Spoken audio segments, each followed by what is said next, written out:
All right, it's time to get started. Thanks everyone for joining our live lecture today. My name is Isaac and I'll be the lead instructor for the lecture. And today's topic is going to be mobile development. So we're going to be going over how you can develop mobile apps using your software skills. So let's go ahead and let's start by talking about the different kinds of mobile development. Okay, so first off, we got what's called native development. Okay, and so every device you get, let's say your mobile device, for example, when you get that device, it already has software that it's written in, right? And so that's what's called native software. Okay, it's written in the device's native language. Okay, and as you can see, it's quite limited, right? Because there's only a couple different platforms out there, right?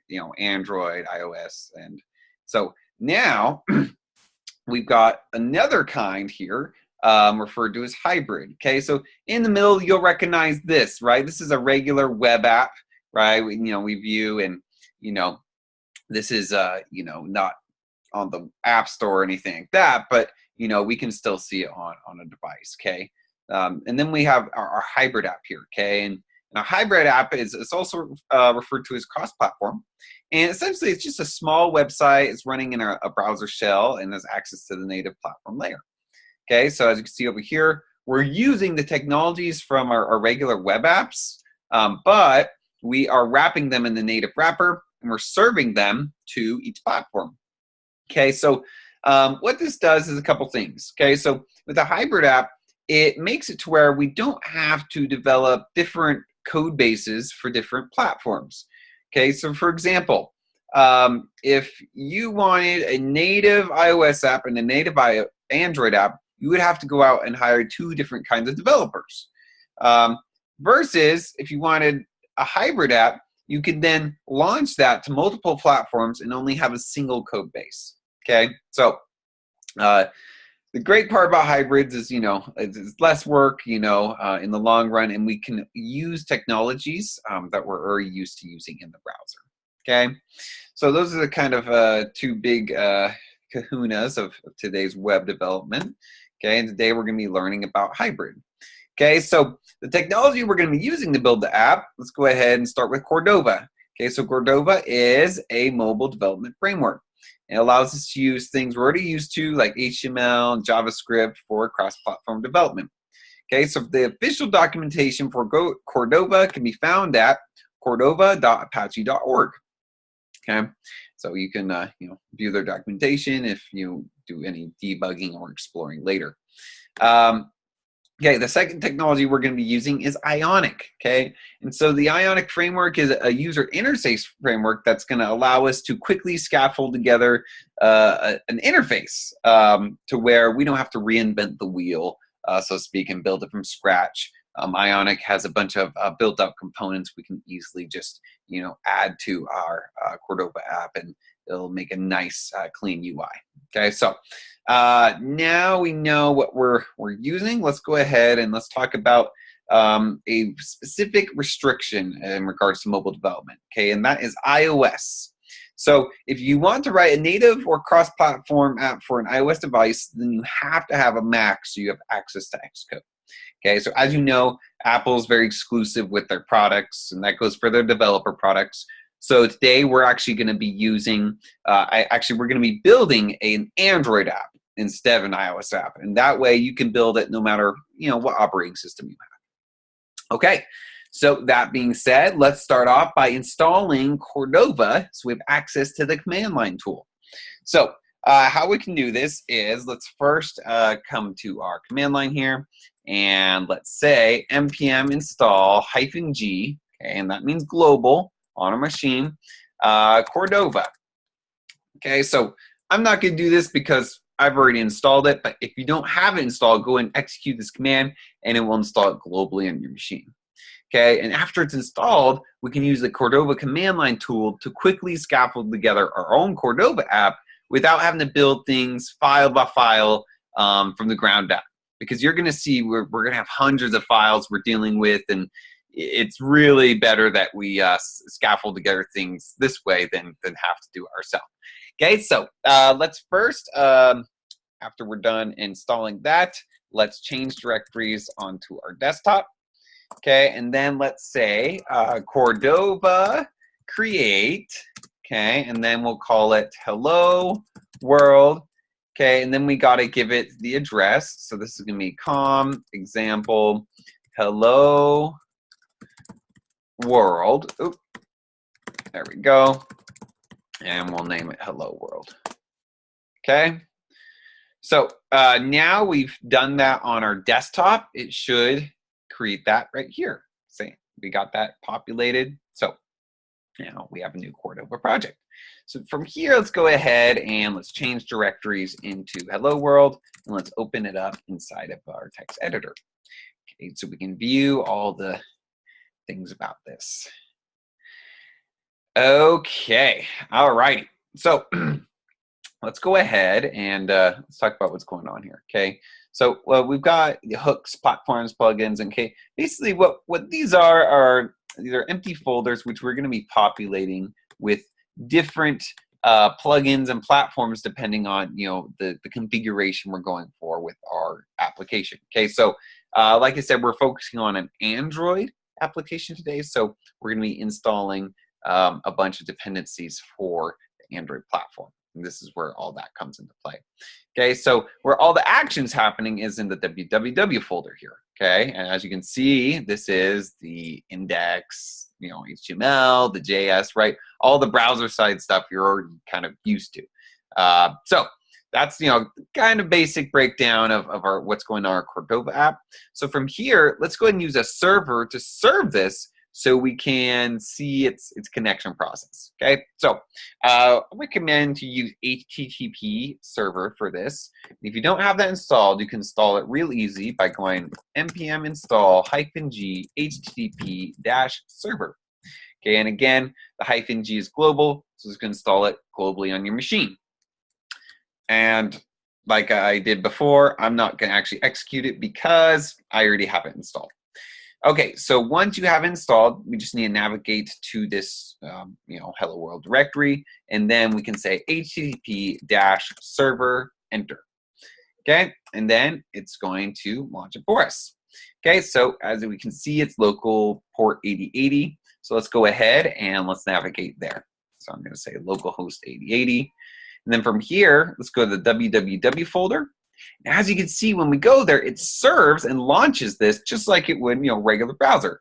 Okay, so you might notice we have a message here that says connecting to device, but it's actually never connecting, right? Because there is no device, no emulator, nothing we've set up for it. So it's actually just going to hang here. So let's go ahead and let's bring in the Android platform. So that way we can go ahead and we can launch this device in an emulator and see it live. Okay, so let's start by installing Android Studio. Okay, so if you don't have Android Studio, you can get it real easy. Just go to Android or developer.android.com and just download for your operating system. Okay. And this is what we're going to be using to create an Android virtual device, and then we can launch our Cordova application on it. Okay, so let's go ahead and cut our connection, and let's add the Android platform. Okay, so we're going to go ahead and we're going to say Cordova platform add Android --save enter and execute. Okay, so now we just have to wait, and it's going to bring in all the packages and dependencies needed for the Android platform. Okay, so we'll just give it a minute to set up and get configured. Okay, looks like we're good there. So from here, let's go ahead and let's open up Android Studio. Okay, so I'm going to go to my applications. Inside applications, I'm going to open up Android Studio. Okay, so let's probably take a minute to open up. So while that's opening up, let's go ahead and let's build this. Okay, so we need to build it for production so it's ready to deploy and we can launch it to our emulator. So how I'm going to do this is I'm going to say Cordova build, enter. Okay, and now we just have to wait for it to build. So while that's going, we will give Android Studio a minute as well to finish up its open process. All righty, moving right along.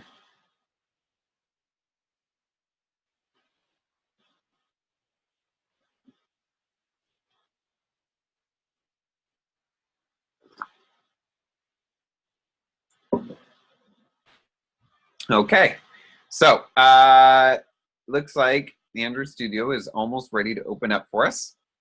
As we can see, yes, there we go. So now I'm going to click on Start a New Android Project.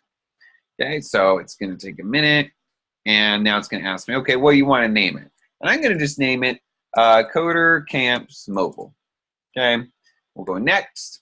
From here, I got to choose, what different platforms I want to require it for. And this time, I'm just going to do for phone and tablet. Keep it simple with the latest SDK.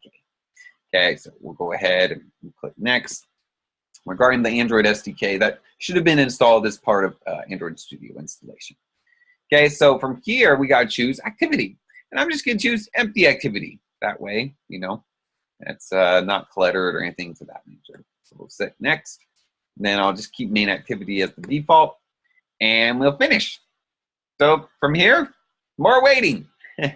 We just gotta give it a second to create that project. So now, while that's going, we'll come back to our command line here. You can see that it's still building this, which is okay. Again, there's lots of wait times, when it comes to mobile devices and building and installations and all that, because mobile devices are less powerful than computers. Okay, so and also they're not in a browser, right? We're using a native platform layer. So that being said, we got to do a little more legwork when it comes to mobile applications.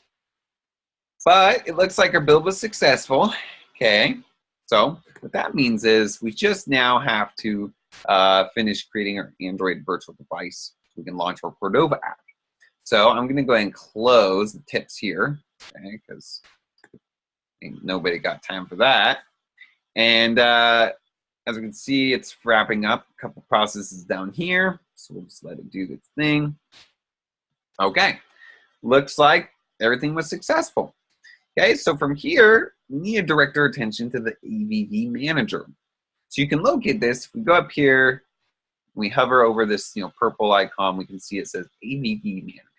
And again, AVD stands for Android Virtual Device. Okay, so let's go ahead and click on that and let it bring up our devices. Okay, so as you can see, I already have a Nexus set up for an Android device, but you can easily go in here and create a new one. And this is, pretty self-explanatory. You just pick a device type and model. I mean, really, that's it. And then it will just add it to your virtual devices. Okay, so once it's been added to your virtual devices, we can go ahead and then turn it on. Okay, it's going to act and behave very much like a regular device because it's supposed to. So let's go ahead and hit the play button here, and that's going to allow me to turn this on. And only after it's turned on can I, launch my program accordingly. Okay, so let's just give this a minute and let it spin up.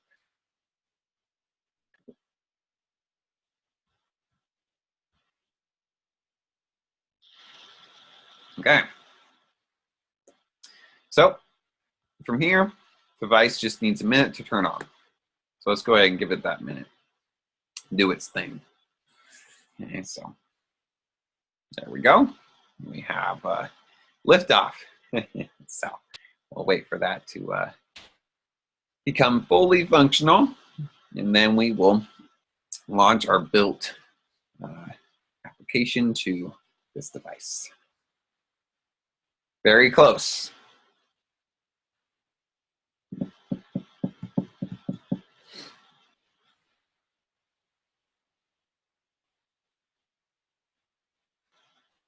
Any day.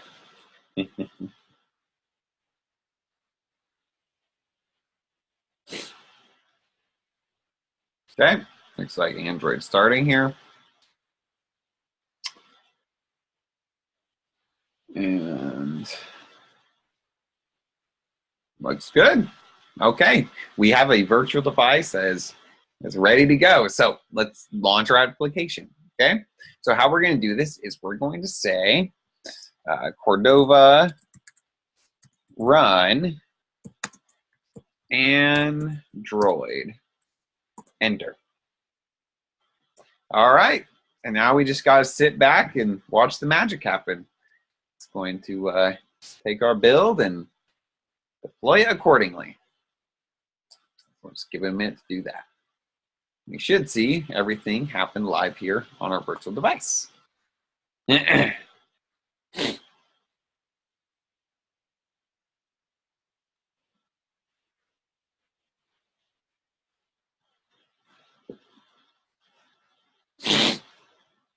All right, there we go. Launching as we speak.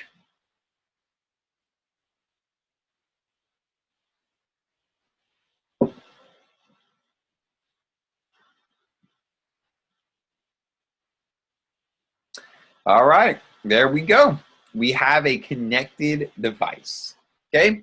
So as you can see, that took us hardly any time at all, right? But if we took the traditional route and wrote everything from scratch and wrote it in our native language, oh man, we would have been spending weeks before we ever got to this point, okay? So, you know, speed and rapid development is really the words that come to mind when you're dealing with, you know, hybrid applications. So now we understand, okay, we can connect this to a virtual device, we can see what's going on, you know, and, you know, what now? Well, next we need to add a user interface, okay? Because although our app is live, it isn't usable, right? We have no buttons to click, no tabs, nothing like that. So let's go ahead and add a user interface, okay? And this is where the Ionic framework comes into play, okay? So let's start by closing all of our logic here. So we're going to close our command line, and we'll close out of our emulator, and as well close out of Android Studio. Okay, excellent. So from here, let's go ahead and let's open up our command line, and let's install Ionic. So we start by saying Cordova, or not Cordova, apologies, npm install -g Ionic, enter. Okay, and again, I already have Ionic installed, so I'm not going to hit enter, but if you don't, go ahead and execute that and install it accordingly. Okay, and once we have Ionic installed, we can do a similar operation with what we did with Cordova.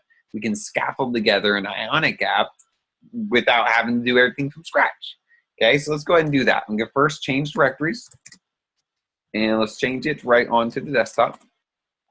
And then we'll go ahead and we will say Ionic start, and then we just have to pass in the name of the Ionic app. So let's say the name is going to be my first Ionic app. Enter. Okay. And then because I'm on the desktop, that's going to scaffold together on my desktop, and we should be able to see it here. So now it's giving us some choices, okay? Before it's generated, it wants us to know what version we want to use. So Ionic's really great about this and getting people started is that it has pre-built interfaces for you, ready to go. So we're going to use tabs, the default one, because it tends to be the least cluttered, and so let's go with that one. So I'm just going to hit enter, and then it's going to take a few minutes to install this, okay? And tends to run anywhere from 3 to 5 minutes, which might seem like a long time, but again, it's putting everything together for you. And when I say everything, I mean everything. It is going to scaffold together a Cordova app for us, and then it's going to add the Ionic with that. Okay, so everything's going to come set up for you. All you really have to do is edit the interface, right? Change it out to one you want, and also add the functionality. But really, the setup is one of the harder parts, and then with these scaffolding tools, it's really just a piece of cake. So wait time might be bad, but it's still quicker than the alternative. So let's give it a minute to do its thing.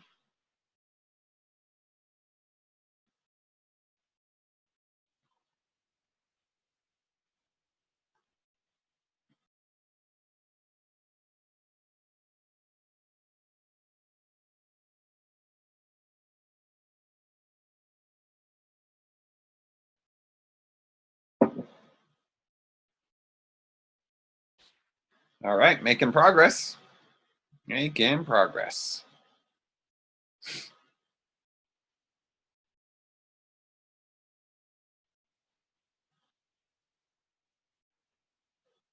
Okay, now it's asking us, okay, you want to link this to that and just use the default option there. Okay, so before we open this, before we go full bore into the world of Ionic, let's pause and open the floor for anyone who has any questions about Cordova and what we've discussed so far. Okay, so let's go ahead and unmute you guys. And then, okay, everyone is unmuted. So if you have questions, feel free to ask those at this time.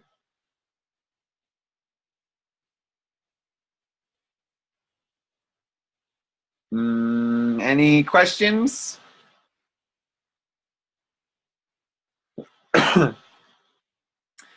Okay, does not appear to be any questions. So let's go ahead and mute everyone again. And let's continue. Okay, so now we can change directories into our new Ionic app. So I'm going to say my first Ionic app. Then let's open this up in our text editor. Okay, we'll give that a minute to pull up.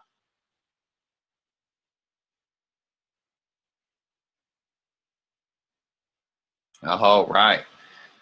So from here, let's go ahead and let's talk about the anatomy of what's going on here. Okay, so at the very top here, you might notice some familiar folder structures, right? We have hooks, right? And, resources, right? So this is some of the things we saw in our Cordova setup, right? And that's because we're using Cordova and Ionic together. So here we have our www folder, okay, again, just like we had before. But where all the action is happening, this is the main thing you need to pay attention to, is this in the source, okay? So in the source is where you're gonna write all of your Angular logic, okay? So that's one great part about Ionic, is it is written in Angular, okay? So if you're already familiar with the Angular framework, it makes it that much easier to get started. So in here we have our index.html, and it works off of the premise of single page application, right? So we have our Ion app tags here, and between this element is where our other components are displayed.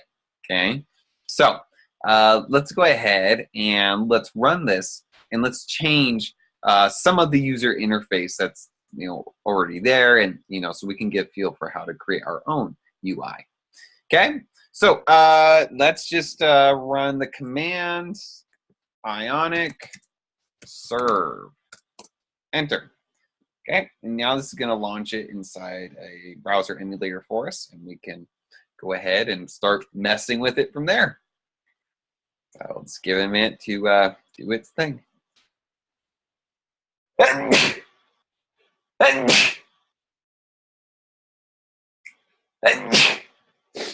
Excuse me. Okay, great.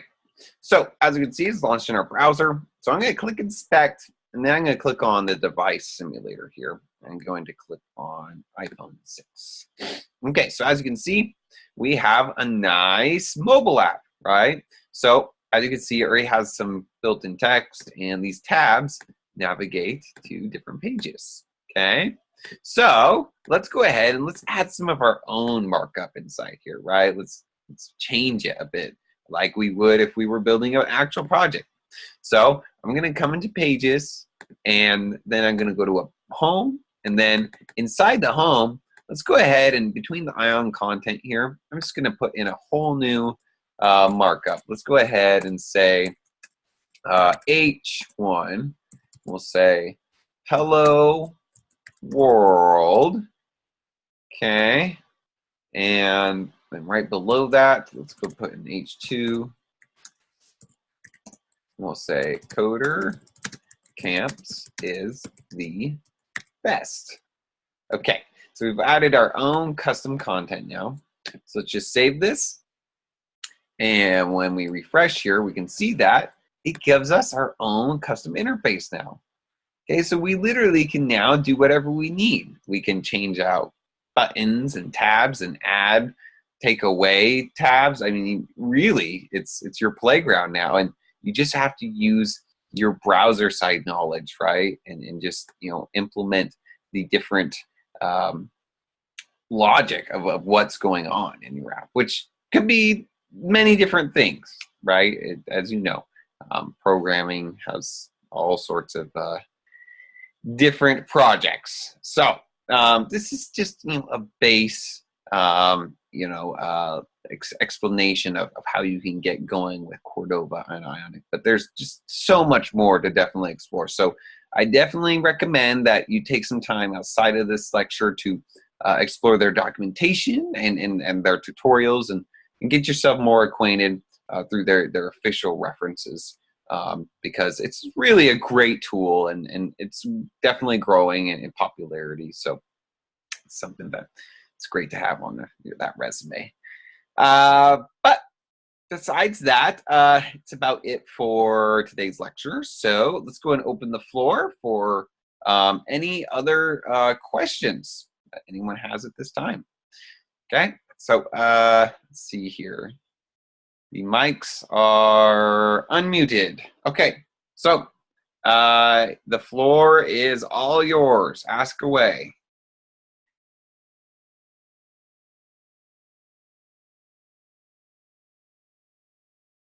Any questions today?